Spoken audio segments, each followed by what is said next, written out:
Voilà, donc nous sommes toujours ici dans le pays du Valenciennois. Nous allons aujourd'hui parler de l'insertion. C'est très important et encore plus quand on parle donc des AT, de personnes en situation de handicap, etc., etc. L'insertion, eh ben, on baigne dedans au quotidien.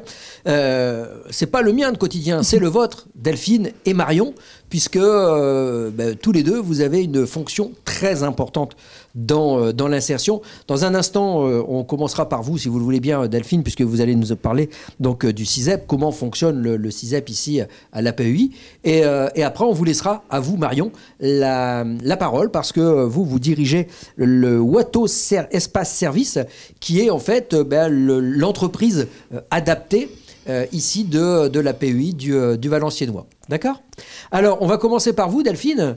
Je vais vous laisser nous expliquer un petit peu comment fonctionne votre CISEP ici au sein de l'APEI du Valenciennois. Alors, Delphine Paganelli, enchantée. Donc, le CISEP, aujourd'hui, en effet, j'ai intégré le CISEP depuis février 2021, en sachant qu'aujourd'hui, le CISEP, déjà pour expliquer ce que c'est au niveau des initiales, donc c'est le service d'insertion sociale et professionnelle. Et où aujourd'hui, dans ce dispositif-là, en effet, on trouve justement d'autres dispositifs dans le but justement de l'insertion sociale et professionnelle des personnes en situation de handicap. Parce qu'en fait, rappelons-le, c'est un petit peu d'ailleurs l'idée générale de ce type d'établissement, c'est d'accompagner au mieux les usagers pour les amener, si possible, vers une sortie qui serait sur le milieu ordinaire, mais on sait très bien que c'est pas possible pour tout le monde et que certaines personnes feront toute leur carrière au sein des établissements dits protégés et faisons en sorte que ça se passe au mieux. Et ça, c'est votre travail à vous de faire en sorte que ça se passe au mieux. Exactement. Alors du coup, notamment, la fonction première du CISEP, c'est de pouvoir justement accompagner des usagers des AT vers une sortie sur le milieu ordinaire de travail. Donc en effet, aujourd'hui, en les testant aussi sur le milieu ordinaire de travail, aujourd'hui, en les accompagnant sur des stages, des immersions, pour pouvoir aujourd'hui mesurer en tout cas leur capacité et ou leurs restrictions à intégrer ce genre de milieu. Et aujourd'hui, à les accompagner justement vers cette possibilité, ou auquel cas, en effet, si on sait qu'aujourd'hui, ça n'est pas possible, étant inscrit sur liste d'attente, si c'est des usagers ESAT, de toute façon, ils sont déjà en ESAT, mais du coup, le but, en effet, de la sortie, c'est de pouvoir les amener vers le milieu ordinaire de travail. Mais si c'est le cas, leur place est conservée. Et d'autant plus, du coup, et là, je vais en venir sur justement le dispositif pour lequel aujourd'hui je suis référente, c'est qu'en lien avec vraiment la fonction pure du CISEP, c'est que également est présent le dispositif des prestations d'appui spécifiques, qui aujourd'hui a un suivi également pour les personnes en situation de handicap, donc sur l'accompagnement aussi vers le milieu ordinaire de travail, et aussi du coup depuis peu, depuis fin novembre 2021, l'accompagnement sur le dispositif emploi accompagné, dont je suis référente actuellement, donc pour le CISEP de Breuer. Et le but, en effet, est toujours d'accompagner les personnes en situation de handicap vers l'emploi, donc l'accès à l'emploi, le maintien à l'emploi, donc un salarié aujourd'hui avec une reconnaissance travailleur handicapé, mais qui rencontre des difficultés à maintenir son emploi, et également pour aussi, pourquoi pas, les mener à une montée en compétences, et également aider en tout cas, dès lors qu'il y a justement déjà un emploi, l'employeur qui peut aujourd'hui nous solliciter dans cette démarche pour sensibiliser peut-être le collectif de travail, faire une aide au poste, en tout cas être vraiment présent sur l'accompagnement. Pourquoi vous ? Ils peuvent très bien solliciter Cap Emploi Oui. Pourquoi vous sollicitez-vous ? Alors nous, mais en fait, clairement, le Cap Emploi aussi, parce qu'aujourd'hui, on travaille avec les partenaires locaux et notamment les SPE, c'est les services publics de l'emploi, donc ils font référence au Pôle emploi, Mission locale et Cap Emploi. Donc aujourd'hui, c'est vraiment eux qui peuvent aujourd'hui solliciter ce type d'accompagnement. C'est donc aujourd'hui une demande sollicitée auprès de la MDPH, la Maison départementale pour les personnes en situation de handicap. Donc on reçoit en effet cet avis de suivi positif Et en partenariat justement avec le Cap Emploi, aujourd'hui, on va être d'autant plus présent qu'eux, parce que sur des actions, on va dire, terrain, ils n'ont pas la possibilité de le faire. Donc aujourd'hui, on va être vraiment sur des actions aujourd'hui d'accompagnement sur peut-être une journée, une journée de travail du salarié, savoir comment ça se passe, être vraiment en lien avec, comme je disais, le collectif de travail, pour savoir aujourd'hui ce qui peut rendre compliqué la situation de la personne qu'on accompagne. Alors justement, ça passe par l'évaluation. Exactement. L'évaluation, c'est également les DUOD. Alors, je voulais bien qu'on revienne là-dessus, puisqu'on en a discuté hier. C'était notre thème, l'entrepreneuriat. Donc, on a beaucoup parlé du DUOD. Et ça m'intéresse d'avoir votre avis personnel, justement, sur le bienfait, ou pas, mais en tout cas, le bienfait de ce dispositif. Alors, l'action DUOD, pour la connaître, parce que justement, travaillant aussi en lien avec les ESAT, moi, je trouve que le fait de pouvoir aujourd'hui permettre à des personnes qu'on accompagne sur une journée, en tout cas, par le lien avec des entreprises du territoire, de pouvoir les mettre en situation, on va dire, classique de travail. Et ça peut ouvrir des portes, justement, et ça permet aujourd'hui, lors d'une journée qui ne va pas forcément, du coup, être contraignante, que ce soit pour l'employeur ou en tout cas l'entreprise accueillante, ou la personne en situation de handicap. Voilà, c'est, on va dire, une journée test qui peut ouvrir des portes. Alors, justement, là, vous parlez, et c'est très bien, du côté positif de l'action, mais est-ce que, justement, aussi, ça peut être une bonne occasion de se rendre compte qu'on a tous des limites et que, malheureusement, les limites de la personne restent peut-être, justement, aux portes du protégé et que on n'est pas tous faits pour partir en milieu ordinaire. Mais justement, c'est ce que nous, indirectement, on souhaite aussi faire comprendre à la personne qu'on accompagne, c'est qu'aujourd'hui, en effet, il faut parfois, du coup, faire face à cette situation et du coup, cette mise en pratique. Se rendre compte. Voilà, mais ça peut être aussi, le DUOD en fait partie. Mais dans le cadre de l'accompagnement qu'on peut faire sur le CISEP ou sur l'emploi accompagné ou d'autres dispositifs, les immersions, aujourd'hui les stages aussi, permettent aussi de se dire est-ce que la personne en effet est capable, en tout cas est en capacité de pouvoir honorer une journée de travail classique face aux différentes choses auxquelles elle va être confrontée. Donc on va dire, c'est plutôt même bienfaiteur. C'est aujourd'hui de se dire, bon voilà. On a des limites et on les connaît. Et on les connaît, c'est ça. C'est surtout aujourd'hui, dans le cadre de mes accompagnements, et ça peut être aussi le cas dans les suivis de Marion, c'est qu'aujourd'hui, il y a des gens, malheureusement, s'ils ne sont pas confrontés, ils peuvent être un peu dans un esprit de déni. Et du coup, tant qu'on ne les a pas mis sur le fait accompli, ça peut être difficile de se dire. Et en tout cas, ça nous donne aussi, nous, des pistes aujourd'hui, finalement, sur la continuité de l'accompagnement, finalement. Alors, je connais à peu près la réponse à la question que je vais vous poser. Vous allez me dire que personne n'est identique. Mais je voulais savoir à peu près combien de personnes ont la possibilité de sortir du milieu protégé pour arriver au milieu ordinaire. Alors, nous, on souhaiterait qu'en effet, ce soit... c'est la politique des ESAT aujourd'hui, c'est qu'aujourd'hui, un maximum de personnes puissent sortir du milieu protégé vers le milieu ordinaire de travail. Et en même temps, ça fera de la place pour ceux qui frappent à la porte. Exactement. Bon, après, oui, exactement.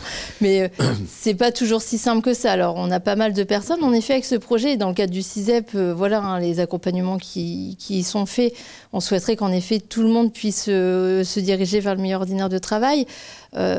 C'est pas énorme, mais aujourd'hui, en tout cas, on tend à ce que ça devienne, en tout cas, de plus en plus quelque chose qui devient un automatisme et que ça pousse, en effet, les usagers des ESAT aussi, en milieu protégé, de se diriger vers le milieu ordinaire de travail et d'avoir aussi moins de crainte, parce que c'est aujourd'hui, les personnes en situation de handicap, ça reste un public, on va dire, vulnérable dans le sens où aujourd'hui, il y a des choses qui font que ils sont peut-être pas aussi à l'aise pour aller vers, en tout cas, quelque chose. Donc, on essaie de les accompagner au mieux et en tout cas de faire en sorte que dès lors qu'il y a un projet de milieu ordinaire de travail, mener le plus de personnes vers cette sortie. Alors on en parlait justement tout à l'heure quand on discutait avec le directeur, hein, monsieur Machka. On disait qu'en fait, il pouvait y avoir une insertion qui soit faite à 90% en milieu ordinaire, et pourtant il reste ce 10% qui est indispensable, qui va être justement dans l'accompagnement. Parce que cet accompagnement, et je suppose qu'il fait partie également de vos missions, c'est cet accompagnement qui est rassurant. Rassurant pour l'entreprise, mais également rassurant pour l'usager, en se disant, bon voilà, je suis capable de travailler comme les autres, dans une entreprise comme les autres, mais je sais que derrière moi, on me comprend, on me soutient, j'ai un pilier sur lequel je puisse enfin m'appuyer. C'est important justement de garder ce contact humain entre l'établissement et le fait que la personne se sorte un petit peu dans son cocon. Oui, parce que du coup, voilà, c'est toujours cette idée de sécurisation, et c'est des personnes, voilà, qui ont besoin justement de se sentir en confiance, parce que ça aussi, c'est un travail important. Le travail sur soi-même est énorme. C'est ça, parce que dès lors, mettre quelqu'un sur un projet professionnel, en tout cas sur l'insertion professionnelle, si à côté, il n'y a pas cette confiance en soi, en tout cas un minimum, même tout ce qui va être habilité sociale, ou alors du coup, tout ce qui pourrait être attrait à des difficultés d'ordre médical aussi. Aujourd'hui, on sait très bien que ils ont besoin d'être, on va dire, sécurisés sur ce plan-là. Et en effet, un accompagnement où là, nous, on peut encore être présents. Et même s'ils sont à l'emploi, c'est pour eux, voilà, ils savent qu'ils peuvent se retourner vers quelqu'un.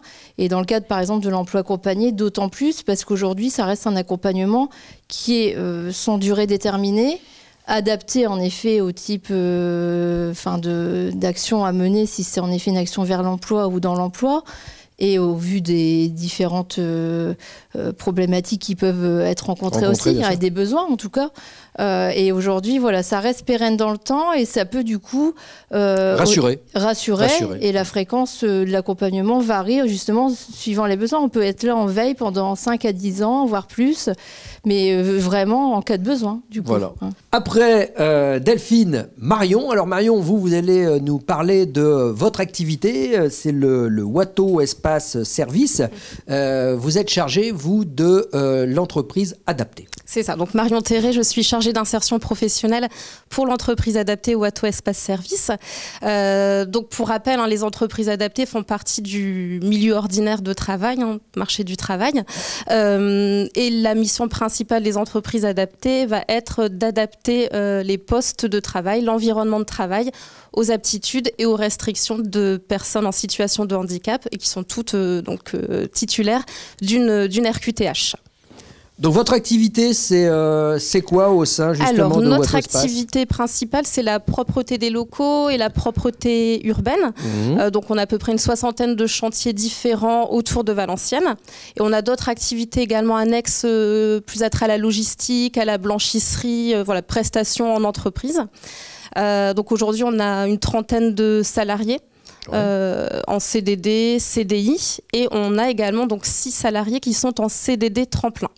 Alors, le CDD tremplin, parlons-en. Alors, le CDD tremplin, donc c'est un tout nouveau type de contrat. C'est une expérimentation qui a été lancée par l'État. Donc, c'est un CDD de 4 mois minimum, 24 mois maximum, donc à destination des personnes en situation de handicap. L'avantage de ce contrat, c'est vraiment une démarche innovante, parce que ça va placer le projet professionnel du salarié au cœur du contrat. C'est-à-dire qu'on va travailler avec la personne son projet professionnel, de l'élaboration de projet à la validation du projet, jusqu'à la sortie en entreprise privée ou fonction publique. Donc voilà. Ce contrat, il a donc une durée maximale de 24 mois. Pendant 24 mois, la personne est en entreprise. C'est ça. Mais par contre, elle bénéficie d'un soutien et d'un appui de votre part. Exactement. Pour lui permettre en fait de développer son projet. Alors ça passe par quoi? Peut-être des phases de formation, on va l'aider à l'entretien d'embauche, à préparer son CV, c'est tout ça? C'est ça.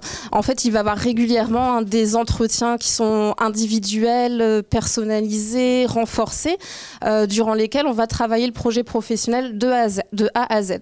Ça peut passer effectivement par des stages de découverte, des PMSMP. stage de découverte métier, ça va passer par des formations. On a un budget formation grâce à l'AGFIP qui s'appelle le PIC EA, spécifique pour les CDD tremplin. Donc ils peuvent accéder à des formations certifiantes, des formations qualifiantes. Là actuellement, par exemple, on a 4 CDD tremplin qui passent une formation. Donc c'est une journée par semaine depuis le mois d'avril jusqu'au mois d'octobre. Et le but, c'est d'obtenir un CQP agent machiniste. D'accord. Avec un centre de formation qui est l'INI, donc centre de formation qui est vraiment réputé dans le monde de la propreté. Voilà, donc ils vont avoir, grâce au CDD tremplin, ce diplôme, un CQP. Après, effectivement, comme vous l'avez dit, on va retravailler le CV, la lettre de motivation, on va faire des simulations d'entretien. J'ai également mon réseau d'entreprises qui nous sollicite régulièrement pour avoir des profils.